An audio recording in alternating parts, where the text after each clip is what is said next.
September 12, 1962, President John F. Kennedy announces the start of the effort to land a man on the moon in his famous "We Choose to Go to the Moon" speech, which would change the lives of the astronauts and the nation for greater and for worse. We choose to go to the moon in this decade and do the other things, not because they are easy, but because they are hard. Because that goal will serve to organize and measure the best of our energies and skills.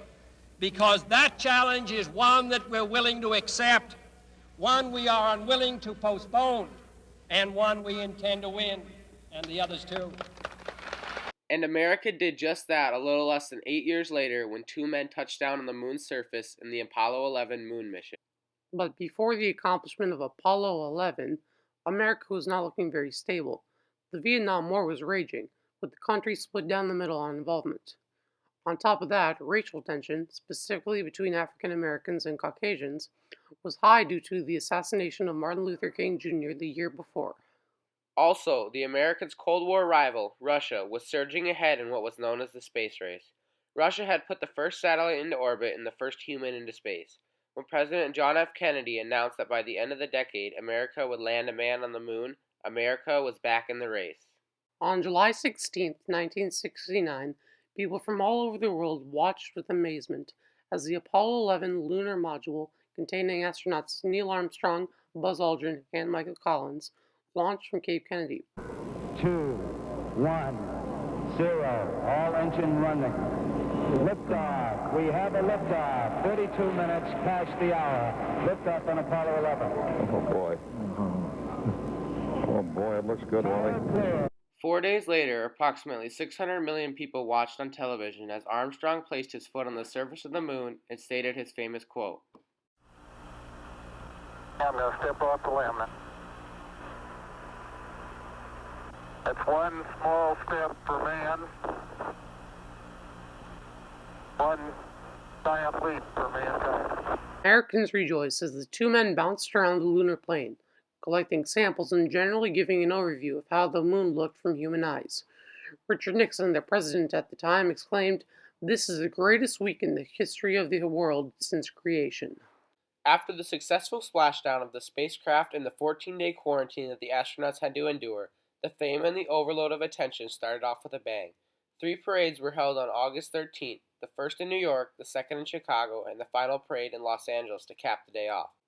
That night in Los Angeles, a state dinner was held, and the Apollo 11 crew was awarded with one of the highest honors a man can get, the Presidential Medal of Freedom, awarded to those who have made an especially meritorious contribution to the security or national interests of the United States. NASA had reasons to celebrate as well. The group had landed 2 men on the moon and brought them both back alive. That's reason for celebration. Also, over the course of the moon effort, NASA's funding had increased dramatically. So the nation took a chance on this effort and NASA came through, proving that NASA was the real deal. Russia, however, did not share the same reaction as NASA and the rest of the world. Sergei Khrushchev, son of infamous Soviet leader Nikita Khrushchev, said this about the Russian reaction to Apollo 11. It was not a secret, but it was not shown in public. The Russian people had many problems in day-to-day life. They were not too concerned about the first man on the moon. He also explained that his father did not talk much with him about the mission, as it was embarrassing for Khrushchev to admit that his country had been beaten. Overall, Russian citizens were too preoccupied with the perils that faced day-to-day life to react to Apollo 11, but the leaders were not happy with the American victory. The scientific reason for landing on the moon was to collect samples, and most of these samples were rocks. From these rocks, NASA learned that there was no water on the moon. It also showed that the moon had contained lava at one point. The water part was vital because it showed that no life had ever been supported on the moon. If they were thinking about one day colonizing the moon, this would have been discouraging.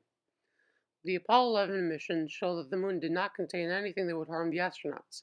This paved the way for Apollo 12 through 17, most of which worked out, Apollo 13 exempt. They also learned that the type of ship they used was a good model for spacecraft to come. Apollo 11's scientific aspect didn't just take place on the moon. Many inventions came out of work for Apollo 11. For example, the computerized axial tomography, also known as CAT scan, was made for the mission to make sure there was nothing wrong with space components. It is now used to find cancerous cells in humans. Another invention sparked by the mission would be smoke detectors, which were made to prevent false alarms. Other notable examples include home insulation, which protected the astronauts from radiation, and water filters, which killed bacteria in space.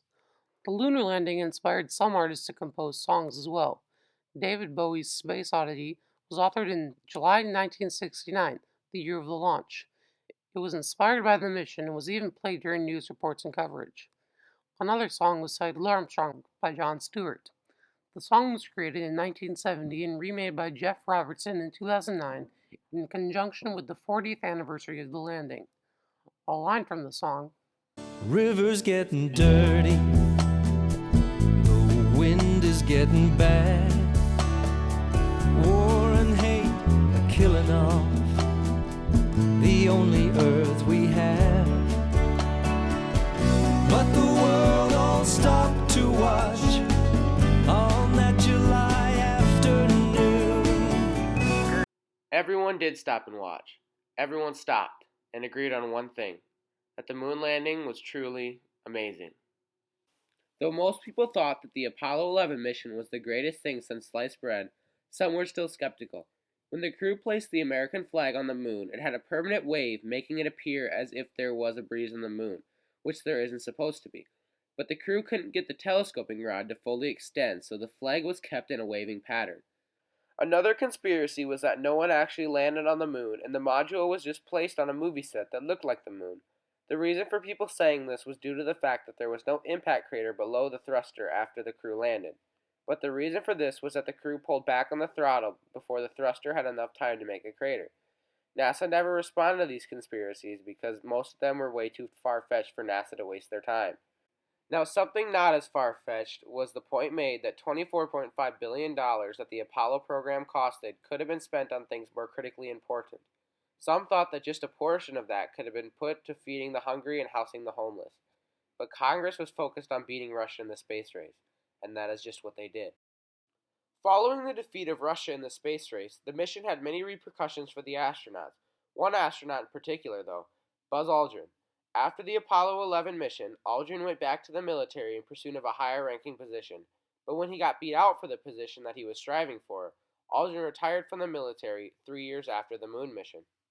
Following retiring, Buzz Aldrin couldn't find anything more satisfying than what he'd accomplished on the moon, so Aldrin turned to alcoholism. This later led him to become very depressed.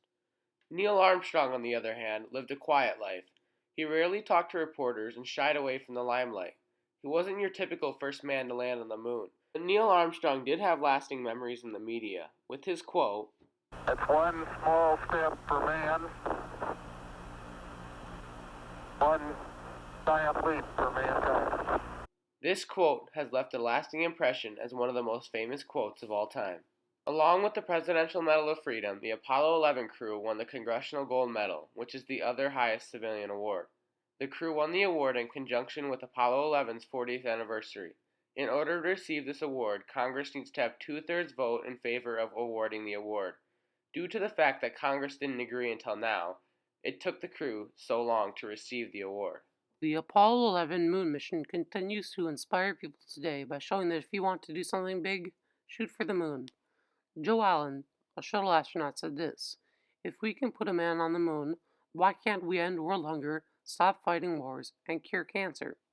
The mission makes people realize that anything is possible if you follow through. This is ground control.